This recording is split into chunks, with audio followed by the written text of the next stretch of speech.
വലിയ ആരിഫീങ്ങളും അള്ളാഹുവിനെ സംബന്ധിച്ച് മനസ്സിലാക്കിയവരുമായിരിക്കും. വഹാബികൾ പറഞ്ഞത് അങ്ങനെ. വേറൊരാൾ വന്നിട്ട് പറഞ്ഞു, അള്ളാന്റെ റസൂല് ആകെ 600 പേജല്ലേ പഠിച്ചത് 23 വർഷം കൊണ്ട്. മൂപ്പരിപ്പോ കുറച്ചു കാലം ഒളിവിലായിരുന്നു. ഇന്നലെ വന്നിട്ട് പറയാണ്, ഇവിടെയുള്ള സമസ്തയിലുള്ള പ്രശ്നത്തിന് കാരണമൊക്കെ ഇവിടുത്തെ മാർക്കിസ്റ്റേരാണ്. പൊന്നാര ഉസ്താദെ അങ്ങനെ പറഞ്ഞിട്ട് ഇപ്പൊ വന്നിട്ട് അങ്ങനെ നിങ്ങൾ പറഞ്ഞിട്ട് മീൻ പിടിക്കാൻ നോക്കണ്ട. ഇവിടെ ഉണ്ടായ പ്രശ്നത്തിന്റെ മുഴുവനും കാരണം നിങ്ങളാണ്. നിങ്ങൾ പറഞ്ഞിട്ടില്ലേ, നിങ്ങളുടെ കുട്ടികൾ അതിന് തയ്യാറാക്കിയിട്ടില്ലേ? സമസ്തയെയും ലീഗിനെയും തെറ്റിക്കണം, നമുക്ക് സമസ്തയെയും ബഹുമാനപ്പെട്ട പാണക്കാട് സാദാത്യങ്ങളെയും തെറ്റിക്കണം, എങ്കിലേ നമ്മുടെ ഈ ഒളിച്ചു കടത്തിൽ വിജയിക്കുകയുള്ളൂ എന്ന് നിങ്ങൾ പറഞ്ഞ എത്ര പേരുണ്ട്? നിഷേധിക്കാൻ തയ്യാറുണ്ടോ? വരിയായി ഞാൻ കൊണ്ടുവരാം. അന്ന് നിങ്ങൾ തുടങ്ങി വെച്ചതാണ് സമസ്തയെ പിണക്കാൻ. സമസ്തയെയും പാണക്കാട് തങ്ങന്മാരെയും തെറ്റിക്കണം, സമസ്തയെയും ലീഗിനെയും തെറ്റിക്കണം എന്ന് നിങ്ങളുടെ ഒപ്പം നിൽക്കുന്ന എത്ര ആളുകൾക്ക് നിങ്ങൾ പഠിപ്പിച്ചു കൊടുത്തിട്ടുണ്ട്.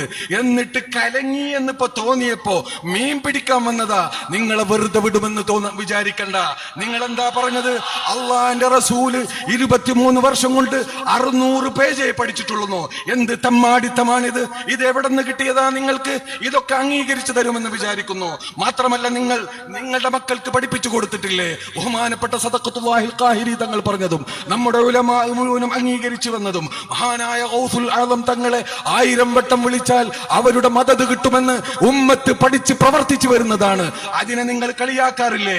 ഒരു മനുഷ്യനെ 1 വട്ടം 2 വട്ടം ഒക്കെ വിളിക്കുകയാണെങ്കിൽ തിരക്കടില്ല. 1000 വട്ടം വിളിച്ചിട്ട് ഇങ്ങനെ കളിയാക്കണോ എന്ന് നിങ്ങളുടെ മക്കൾക്ക് നിങ്ങൾ പഠിപ്പിച്ചു കൊടുക്കാറില്ലേ? ഈ ജാതി തോന്നിവാസൊക്കെ പഠിപ്പിച്ചത് ഒരുപാട് ഞങ്ങൾക്കറിയാം.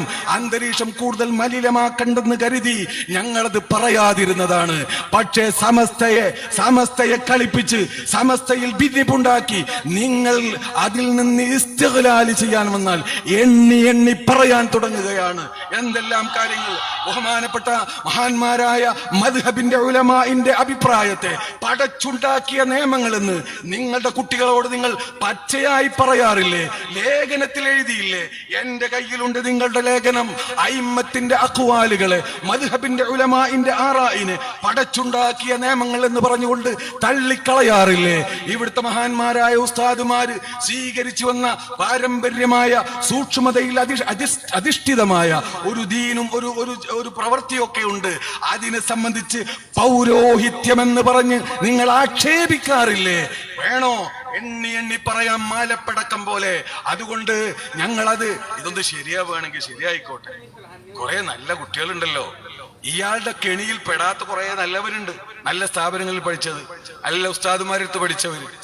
അപ്പൊ അവരൊക്കെ ഇവിടെ ഈ സമുദായത്തിന്റെ ഭാഗമായി നിലനിൽക്കണം. മാത്രല്ല, ഈ സ്ഥാപനമൊക്കെ നമ്മളായിട്ട് ഉണ്ടാക്കിയതാണല്ലോ, നമ്മളൊക്കെ സഹകരിച്ചവരാണല്ലോ. അതുകൊണ്ട് അത് ശരിയാവുകയാണെങ്കിൽ ശരിയാവട്ടെ. സമസ്തയുടെ നിയന്ത്രണത്തിലായി വരുന്നാൽ പിന്നെ സമസ്തക്ക് നിയന്ത്രിക്കാലോ. ഈ ജാതിയൊക്കെ പറയുമ്പോ മുണ്ടരുതെന്ന് പറയാലോ. അത് പറ്റില്ല. അതുകൊണ്ട് തന്നെ അത് അംഗീകരിക്കാത്തത്. എന്നിട്ട് സമസ്തനിട്ടിട്ട് ഇങ്ങനെ കളിപ്പിക്കുക, ബഹുമാനപ്പെട്ട മശായിഖന്മാർ നമ്മുടെ ഉസ്താദുമാരെ പരിഹസിക്കുക. അതിന് അൽ ഹർബ് ഖുദ്അത്തുൻ, ഹർബ് എന്ന് പറഞ്ഞാൽ അത് ചതിപ്രയോഗമാണെന്ന് പഠിപ്പിക്കുക. എന്നിട്ട് അതിന് നിങ്ങൾ എന്ത് തെമ്മാടിത്തം എഴുതിക്കോ, അവർക്ക് ലൈസൻസ് കൊടുക്കുക. ഇതൊക്കെ നിങ്ങൾ ചെയ്തതാണ്. ഇതൊക്കെ നിങ്ങൾ ഉള്ളിലിരുന്ന് ഈ സ്ലീപ്പിംഗ് സെല്ലാണ് സകല ഫിത്നയും ഉണ്ടാക്കിയത്. ഇപ്പൊ കുറെയൊക്കെ കലങ്ങിന്ന് കണ്ടപ്പോ ഇപ്പൊ വന്നിട്ട് മീൻ പിടിക്കാൻ വരിക. ബഹുമാനപ്പെട്ട പാണക്കാട് സാദാത്യങ്ങൾ ഞങ്ങളുടെ സാദാത്യങ്ങളാണ്.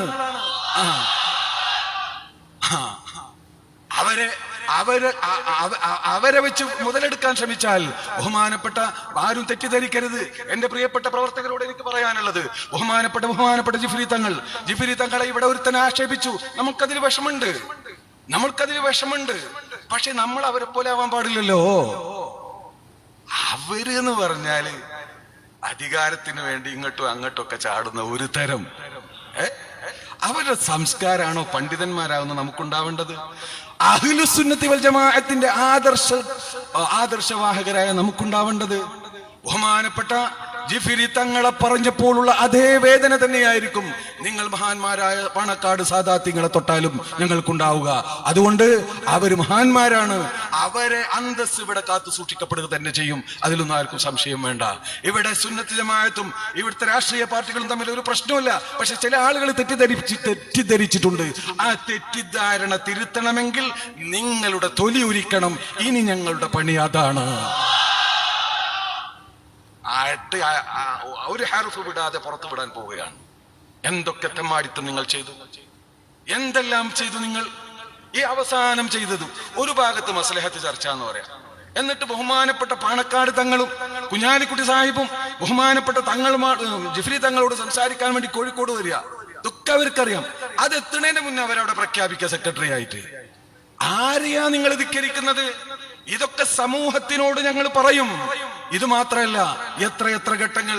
ഒരു വേള ബഹുമാനപ്പെട്ട കൊണ്ടോട്ടിയിൽ ഒരു ഹോട്ടലിൽ ഞാനടക്കമുള്ള ആളുകൾ ഇരുന്ന് 9 കാര്യങ്ങൾ തയ്യാറ് ചെയ്തു. ബഹുമാനപ്പെട്ട സയ്യിദ് സാദിഖ് അലി ശിഹാബ് തങ്ങളുണ്ട്, ബഹുമാനപ്പെട്ട ജിഫ്രി തങ്ങളുണ്ട്, കുഞ്ഞാലിക്കുട്ടി സാഹിബുണ്ട്, ആബിദ് ഹുസൈൻ തങ്ങളുണ്ട്, അതുപോലെ സമസ്തയുടെ നേതാക്കളുണ്ട്, വിനീതരായ ഞങ്ങളുണ്ട്. കാര്യങ്ങൾക്ക് ഒരു അവസാനം വേണം. എന്നിട്ട് പറഞ്ഞു മറ്റൊരു ദിവസം ഇരിക്കാൻ തയ്യാറാകുന്നില്ല എന്ന് പറയും ചിലര്. അപ്പോ മധ്യസ്ഥര് പറഞ്ഞാൽ മതി, ഇവരാണ് മധ്യസ്ഥര്, അവര് പറഞ്ഞാൽ മതി. പക്ഷെ പാണക്കാട് തങ്ങൾ പറഞ്ഞു നമുക്ക് ഒരുമിച്ചിരിക്കാം, ജിഫ്രി തങ്ങളും ഞാനും കൂടി ഇരിക്കാം, എന്നിട്ട് ഒരുമിച്ച് നമുക്ക് അവരോട് പറയാം എന്ന് പറഞ്ഞു. ജിഫ്രി തങ്ങൾ അംഗീകരിച്ചു, ഡേറ്റ് എഴുതി വെച്ചു. പക്ഷേ അവര് പിന്മാറി. പിന്നെ തങ്ങളെ വിളിച്ചിട്ട് പറഞ്ഞു അത് ശരിയാകുന്നില്ല എന്ന് പറഞ്ഞു. ഇതൊക്കെ ചെയ്തത് നിങ്ങളാണ്. അതുകൊണ്ട് ഇനി നിങ്ങളങ്ങനെ ഒരു മീൻ പിടിക്കാൻ വന്ന് എന്ന് കരുതിയിട്ട് ഒരൽപ്പം ഈമാനുള്ള മനുഷ്യൻ നിങ്ങളുടെ അടുത്തേക്ക് കിതാബ് ഓതാൻ കുട്ടികളെ പറഞ്ഞേക്കൊന്ന് വിചാരിക്കണ്ട.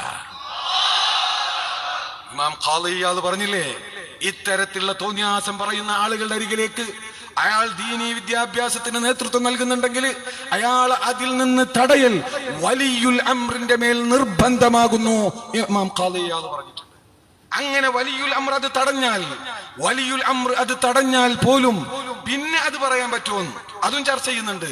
പിന്നെയും പറയല് സുന്നത്താണ്. കാരണം അയാളെ തൊട്ട് തംഫീർ ചെയ്യൽ, അയാളടുത്തേക്ക് പോവാൻ പാടില്ല, പോയാൽ ഈമാൻ പിഴക്കുമെന്ന് ഇത്തരത്തിലുള്ള ദുഷിച്ച ചിന്തകൾ മനസ്സിലേക്ക് കടന്നു വരും, അതുകൊണ്ട് അയാളിലേക്ക് പോവാൻ പാടില്ല എന്ന് പറയൽ സുന്നത്താണ്. ആ സുന്നത്ത് ശേഷിക്കും എന്ന് പറഞ്ഞിട്ട് പറയുന്നുണ്ട്, ലിഅന്ന ഹഖ്ഖർ റസൂലി സ്വല്ലല്ലാഹു അലൈഹി വസല്ലം അഅ്ളമു മിൻ കുല്ലി ഹഖ്ഖിൻ. എല്ലാ ഹക്കിനേക്കാളും വലുത് അള്ളാന്റെ റസൂലിനോടുള്ള ഹഖ്ഖാ. റസൂലുള്ളാഹി സ്വല്ലല്ലാഹു അലൈഹി വസല്ലം തങ്ങൾ നുബുവത്ത് കിട്ടുന്നതിന്റെ മുമ്പ് തന്നെ വലിയ ആലിമും ആരിഫുമാണ്. പിന്നെ നുബുവത്ത് കിട്ടുമ്പോഴോ പരിശുദ്ധ ഖുർആൻ അള്ളാന്റെ റസൂലിന് പഠിപ്പിച്ചു കൊടുക്കുകയല്ല. മാ കുന്ത തദ്രീ മൽ കിതാബു വലൽ ഈമാൻ. ഈമാനും കിതാബും എന്ത് എന്ന് സാധാരണ പഠിക്കുന്ന പോലെയല്ല തങ്ങൾ പഠിച്ചത്. വലാകിൻ ജഅൽനാഹു നൂറാ. അതിനെ അങ്ങയുടെ ഹൃദയത്തിലേക്ക് നൂറായിട്ട് നമ്മൾ അങ്ങോട്ട് സന്നിവേശിപ്പിച്ചതാണ്. അങ്ങനെയുള്ള പഠനമാണ്. വഅല്ലമക മാ ലം തകുൻ തഅലം അല്ലമഹു ശദീദുൽ ഖുവ. ജിബ്രീൽ പഠിപ്പിച്ചു, അല്ലാഹ് പഠിപ്പിച്ചു എന്നൊക്കെ പറയുന്നത് ഭൗതിക രൂപത്തിലുള്ള പഠനമല്ല. അത്തരത്തിലുള്ള പഠനത്തോട് അള്ളാന്റെ റസൂലിന്റെ ഇൽമിനെ താരതമ്യം ചെയ്യുന്നത് തന്നെ അല്പത്വമാണ്. ദീനുമായി നുബുവത്തിന്റെ മഹത്വമായി ABCD അറിയില്ല എന്നാണ് അതിന്റെ അർത്ഥം. അള്ളാന്റെ റസൂല് അലിഫ് ലാം മീം എന്ന് ആ ഒരു 3 അക്ഷരം അള്ളാന്റെ റസൂലിന്റെ ഖൽബിലേക്ക് ഇറങ്ങുമ്പോൾ അള്ളാന്റെ റസൂലിന് കിട്ടിയ ഇൽമ് എത്ര പേജ് കൊണ്ടാ എഴുതി തീർക്കാൻ കഴിയുക? ഇന്നാട്ടിലെ മുഴുവൻ പേജുകളും പേജായാൽ സാധ്യമല്ലാത്ത ഇൽമാണ് അപ്പോൾ മാത്രം കിട്ടുന്നത്. ആ റസൂലുള്ളാഹിനെ സംബന്ധിച്ച് പറയാ ഈ ജാതിയൊക്കെ. അതുകൊണ്ട് ഈ ആദർശത്തെ സംരക്ഷിക്കൽ തന്നെയാണ് സമസ്തയുടെ ഉത്തരവാദിത്വം. ആദർശ പ്രബോധകരുടെ ഉത്തരവാദിത്വം ഇത് തന്നെയാണ്. അത് ചിലര് പരസ്യമായി വരുമ്പോൾ മറ്റു ചിലർ ഒളിച്ചു കടത്തുന്നു എന്ന് മാത്രം. ഒളിച്ചു കടത്തുക. ഇത് പല അനുഭവങ്ങളും പല സ്ഥാപനങ്ങളിലേക്കും ഇദ്ദേഹം ചെല്ലും. അവിടെ ഒരു അസംബ്ലിയാണ്, അതിൽ ആണ് ഈ ജാതിയൊക്കെ വിളമ്പുക. അതുപോലെ മുതിർന്ന വിദ്യാർത്ഥികളെ അടച്ചിട്ട റൂമിൽ അവിടുത്തെ ഉസ്താദുമാര് പോലും ഇല്ലാതെ, ഉസ്താദുമാർ ഒരാൾക്ക് കടക്കാൻ പാടില്ല, മാനേജ്മെന്റിന് കടക്കാൻ പാടില്ല, എന്നിട്ട് അവരെ ഈ കുട്ടികളെ ബ്രെയിൻ വാഷ് ചെയ്യാം. ഈ ജാതി കുറെ തത്വങ്ങൾ.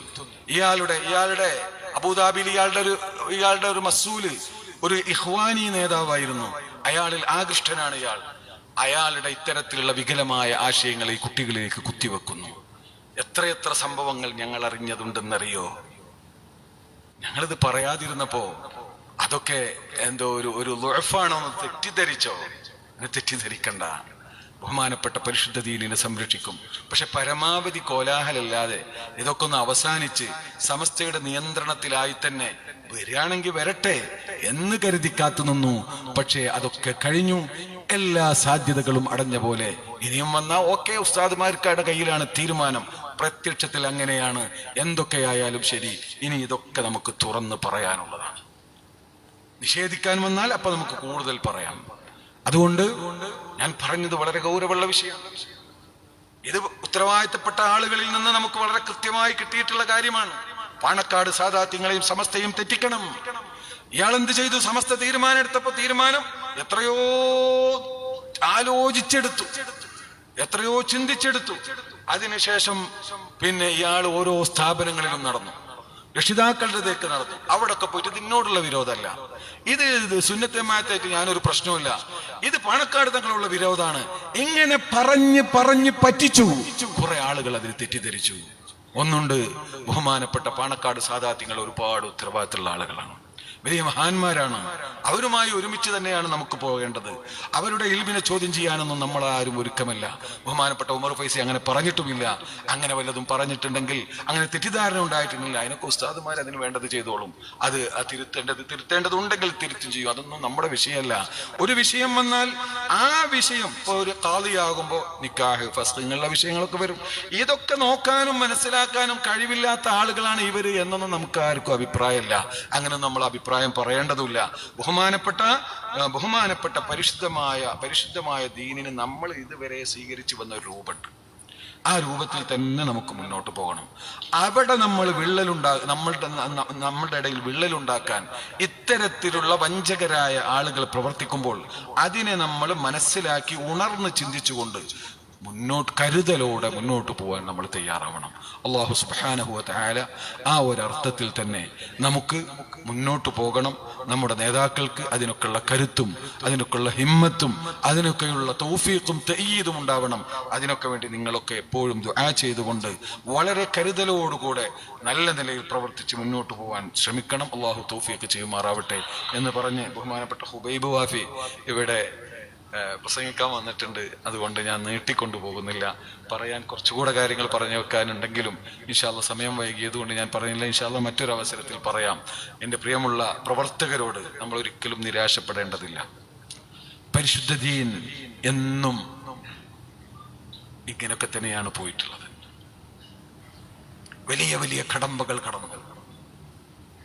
സിദ്ദീഖ് റളിയല്ലാഹു അൻഹുവിനെ പറ്റി പറഞ്ഞതുപോലെ അതിനുശേഷം എത്രയെത്ര ഇമാമിങ്ങൾ, എത്രയെത്ര മശായിഖന്മാർ, അവരെത്ര വലിയ ആളുകളായിരുന്നു. എന്നിട്ട് പോലും കൊല്ലപ്പെട്ടവർ വരെയുണ്ട്. സമസ്ത കേരള ജമിയത്തുൽ ഉലമയുടെ ജീവിത ചരിത്രവും അങ്ങനെ തന്നെയാണ്. അതുകൊണ്ട് പ്രയാസങ്ങളൊക്കെ ഉണ്ടാകും. എല്ലാ ഇരുട്ടിന്റെ ശക്തികളും നമുക്കെതിരിൽ ഉണ്ടാകും. അവിടെയൊക്കെ വളരെ സൂക്ഷ്മതയോടുകൂടെയും വളരെ കരുതലോടുകൂടെയും ക്ഷമയോടുകൂടെയും കാര്യബോധത്തോടുകൂടെയും ഇടപെട്ടുകൊണ്ട് പരിശുദ്ധമായ അഹ്ലുസുന്നത്തി വൽ ജമാഅത്തിനെ ശക്തിപ്പെടുത്താൻ നമ്മളൊക്കെ എപ്പോഴും സദാ ജാഗരൂകരാവണമെന്ന് മാത്രം നിങ്ങളോട് പറഞ്ഞുകൊണ്ട് നിങ്ങളൊക്കെ ദുആ ചെയ്യണമെന്ന് നിങ്ങളോട് വസിയത്ത് ചെയ്തുകൊണ്ട് ഞാൻ എൻ്റെ വാക്കുകൾ നിർത്തുന്നു. അസ്സലാമു അലൈക്കും വറഹ്മത്തുള്ളാഹി.